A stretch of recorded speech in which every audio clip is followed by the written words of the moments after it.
আসসালামু আলাইকুম রহমতুল্লাহ। নবম শ্রেণীর প্রিয় শিক্ষার্থীরা কেমন আছো? সবাই আশা করি অনেক ভালো আছো।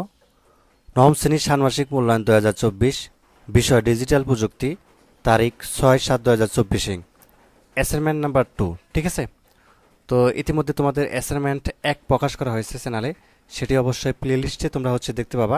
তো তোমরা যেটি করবা, আমাদের চ্যানেলটি যাওয়ার পর এই যে উপরে যে প্লে লিস্ট আছে লেখা, এখানে ক্লিক করবা। এখানে ক্লিক করার পর তোমরা এখানে দেখতে পাবা যে নবম শ্রেণীর ষান্মাসিক সামষ্টিক মূল্যায়ন 2024, এই যে প্লে লিস্ট, এখানে সব কিছু উত্তর কিন্তু এখানে পেয়ে যাবা। হয়তোবা সব কিছু তোমাদের পৌঁছাবে না, অর্থাৎ ভিডিও নোটিফিকেশন, কাজে তোমাদেরকে এখানে যে দেখতে হবে। তো যা হোক, এখানে তোমাদেরকে ইতিমধ্যে অ্যাসাইনমেন্ট 1 দেওয়া আছে, ওটা দেখে নিবে। ভিডিওর কমেন্ট আমি দিয়ে দিব, এবং একই সাথে অ্যাসাইনমেন্ট এখন 2 দেওয়া হচ্ছে। আর সন্ধ্যার সময় অ্যাসাইনমেন্ট নাম্বার 3 দেওয়া হবে। ঠিক আছে, অবশ্যই এই যে আমরা যে প্রশ্নগুলো দিচ্ছি নমুনা স্বরূপ, এগুলো থেকে কিন্তু এভাবেই তোমাদেরকে প্রশ্ন আসতে পারে। এবং এভাবে আরে তোমাদের পূর্ণাঙ্গ একটা ধারণা থাকতে হবে, যাতে করে তোমাদের ডিজিটাল প্রযুক্তির যে মূল্যায়নটা হবে তোমরা যেন ভালো করো প্রত্যেকেই। ঠিক আছে, তো এখানে দেখো, প্রথমে আমরা একটা প্রশ্ন রেখেছি, সাইবার অপরাধ কিভাবে তোমার ব্যক্তিগত ও পারিবারিক জীবনে প্রভাবিত করতে পারে তা আলোচনা করো। ঠিক আছে, তো যা হোক, সাইবার অপরাধ নিয়ে একটা তোমাদের প্রশ্ন থাকতেই পারে। তো উত্তরটি দেখো, ব্যক্তিগত জীবনের প্রভাব। অত্যাধুনিক তথ্য প্রযুক্তির বিকাশ মানুষের জীবন ব্যবস্থাকে সহজ এবং স্বাচ্ছন্দ্যময় করে তুলেছে। প্রতিনিয়ত আধুনিক প্রযুক্তির নতুনত্ব আবিষ্কার অনেক কিছুকেই করেছে সহজলভ্য। তেমনিভাবে প্রযুক্তির কিছু ইতিবাচক প্রভাবের পাশাপাশি নেতিবাচক প্রভাবও রয়েছে। বিশেষ করে বিভিন্ন অনলাইন প্ল্যাটফর্ম, সামাজিক যোগাযোগ মাধ্যমের হয়রানির ঘটনাও বেড়েছে কয়েক গুণ। মূলত ইন্টারনেটের সাইবার পরিসরকে ব্যবহার করার মাধ্যমে সাইবার অপরাধের বিভিন্ন দিক রয়েছে। সাইবার অপরাধের মধ্যে আরও রয়েছে তথ্য চুরি, তথ্য বিভক্তি, বিকৃতি, প্রতারণা, ব্ল্যাকমেইল, অর্থ চুরি, ধর্মীয় অনুভূতিতে আঘাত করে নেটে প্রচার, রাষ্ট্রবিরোধী তৎপরতা, নেটে প্রচার, মুক্তিযুদ্ধের কর্মকাণ্ড, মুক্তিযুদ্ধের চেতনা ও দেশের বিরুদ্ধে প্রোপাগান্ডা ইত্যাদি। এছাড়া সোশ্যাল মিডিয়া, এছাড়া হ্যারাসমেন্টের শিকার হচ্ছে নারী ও শিশুরা। তো বিশেষ করে সামাজিক যোগাযোগ মাধ্যমে ফেসবুক, ইউটিউব, ইমেল ইত্যাদির মাধ্যমে কোনো ব্যক্তি পর্নোগ্রাফিক কন্টেন্ট প্রচার, অন্তরঙ্গ মুহূর্তের ভিডিও ছড়িয়ে দেওয়া, ছবি বিকৃতি করে অপপ্রচার, মানসিক হয়রানি, যৌন হয়রানি, সম্মানহানির জন্য অনলাইনে ও ফোনে হুমকি ইত্যাদি সাইবার বুলিং নামে পরিচিত। এই সাইবার বুলিংয়ের শিকার হয়ে অনেক নারী আত্মহত্যার মতো ভয়াবহ পথ বেছে নিয়েছেন।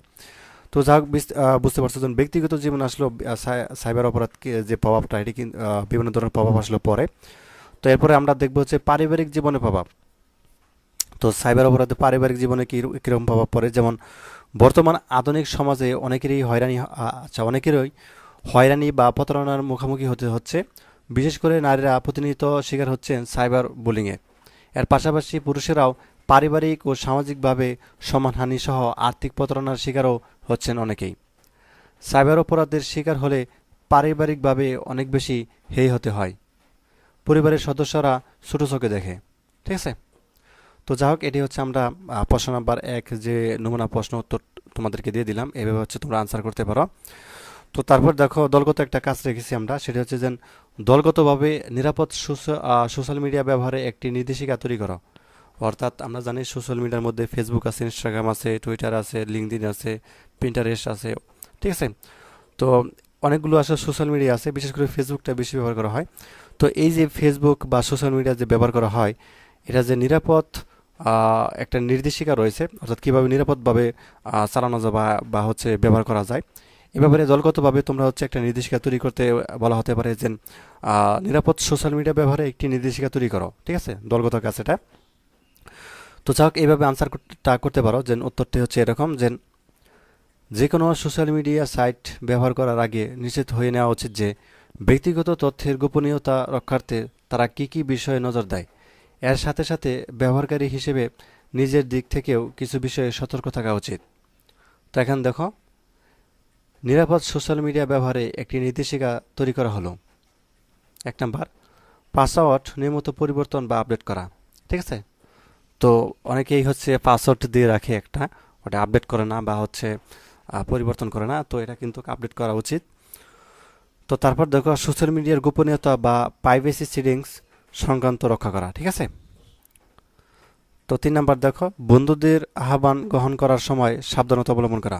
ঠিক আছে, এই বিষয়টি খুবই গুরুত্বপূর্ণ। যেন অনেকে কাছের বন্ধু হয়েও দেখা যাচ্ছে সোশ্যাল মিডিয়ার বিভিন্ন পাসওয়ার্ড বা হচ্ছে নিয়ে তারপরে কিন্তু দেখা যাচ্ছে ব্যাকমেল করে। তো এ ব্যাপারে কিন্তু সাবধানতা অবলম্বন করা। 4 নাম্বার দেখো, অ্যাকাউন্ট থেকে ঘন ঘন লগ আউট করার অভ্যাস থাকা জরুরি। ঠিক আছে। তো 5 নাম্বার দেখো, কম্পিউটারের লগ ইন ক্রেডেনশিয়াল সংরক্ষণ না করা। ঠিক আছে। তো তারপর দেখো, শুধুমাত্র নিরাপদ বৈধ অ্যাপ্লিকেশনকে অ্যাক্সেস দেওয়া। এটা বুঝতে পারছো? অর্থাৎ আমরা অনেক ধরনের হচ্ছে সফটওয়্যার কিন্তু অ্যাক্সেস দিয়ে দিই, এটা কিন্তু মোটেও ঠিক না। তো তোমাকে যেগুলো হচ্ছে নিরাপদ অর্থাৎ সফটওয়্যারগুলো আছে সেগুলোই হচ্ছে অ্যাপ্লিকেশনগুলোকে অ্যাক্সেস দেওয়া, মানে অনুমতি দেওয়া।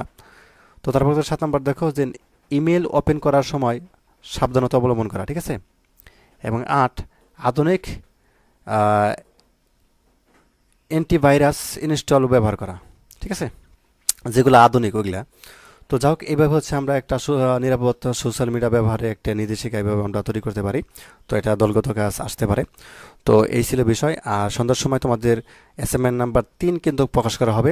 অবশ্যই ভিডিওটি দেখবে।